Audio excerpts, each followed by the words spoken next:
कहानी का शीर्षक है मर्यादा।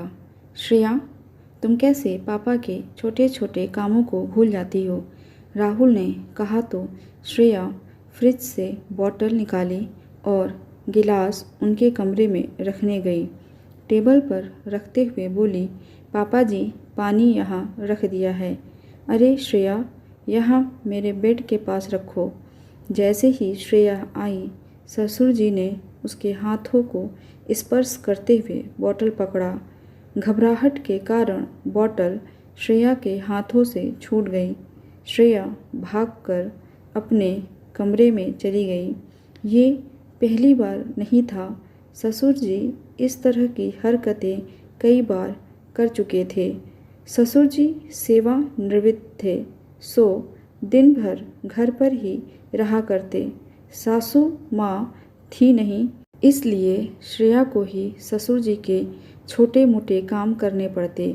श्रेया दिन भर ससुर जी से बचने का प्रयास करती। कभी उनका किचन में आना, कभी किसी काम के बहाने अपने पास बुलाना, कभी उसके कंधे पर हाथ रखना, कभी उसको छिपकर घूरना, तो कभी अपने बेड पर बैठने के लिए कहना। श्रेया ये सब अपने पति राहुल को बता नहीं पा रही थी और राहुल अपने पिता से बहुत प्यार करता था, इसलिए ये सब उसे दिखता नहीं था। ससुर जी ने आवाज़ लगाई, श्रेया, आज मेरे पैरों में बहुत दर्द हो रहा है, ज़रा तेल लगाकर मालिश कर दो।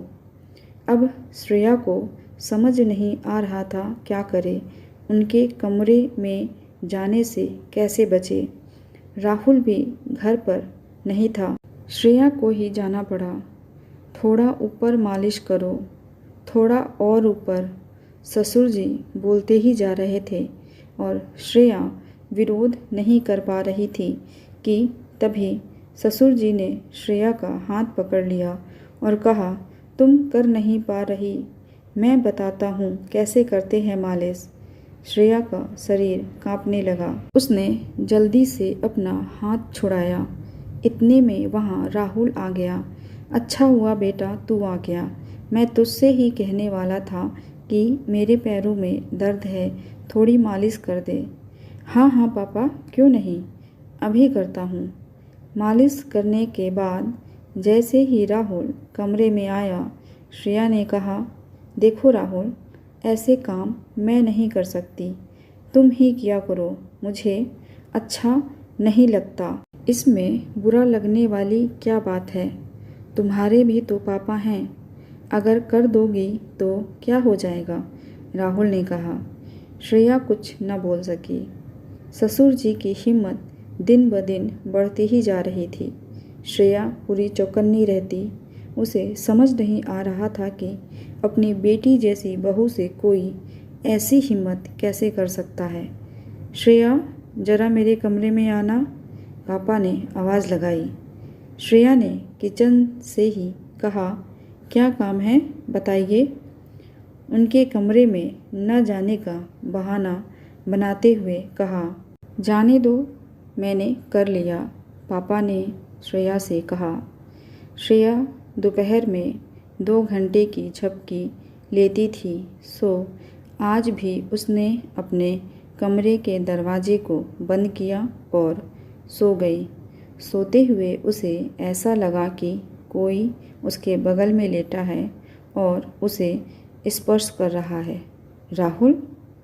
राहुल कैसे हो सकता है, वो तो ऑफिस में होगा। ये सोचते ही वह तेज़ी से उठकर बैठ गई। देखा तो पापा थे। पापा आप? ससुर को देखकर चौंक गई थी श्रेया। वो बहुत घबराई और डरी हुई थी। जल्दी जल्दी अपने कपड़े को ठीक किया और बेड से उतरकर खड़ी हो गई थी श्रेया। अरे मैं यहाँ कैसे? शायद नींद में समझ नहीं आया। गुस्से से भरी श्रेया चिल्लाने लगी, पापा आप मुझे बेवकूफ़ मत समझिए, आपके बेटे की पत्नी हूँ, आपकी बेटी के समान। आपकी हिम्मत कैसे हुई मेरे बगल में लेटने की? अरे मेरी बात तो सुनो, और श्रेया का हाथ पकड़ने की कोशिश करने लगे। पापा, श्रेया ने आओ देखा न ताओ हाथ को झटकते हुए कमरे से बाहर निकल गई। पीछे पीछे ससुर जी भी आंगन में चले आए। आपको पता है, जब राहुल को पता चलेगा ये सब, तब क्या होगा?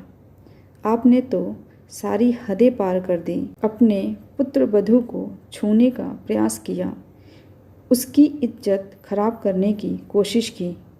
चुप हो जाओ, पड़ोसी आ जाएंगे, ससुर जी ने कहा।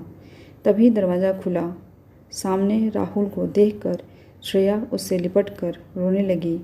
उसने श्रेया को चुप कराया और कहा, चलो अपना बैग पैक करो, अब हम यहाँ नहीं रहेंगे। बेटा, क्या बोल रहा है तू? पापा, आप तो रहने ही दीजिए, मैंने सब कुछ सुन लिया है।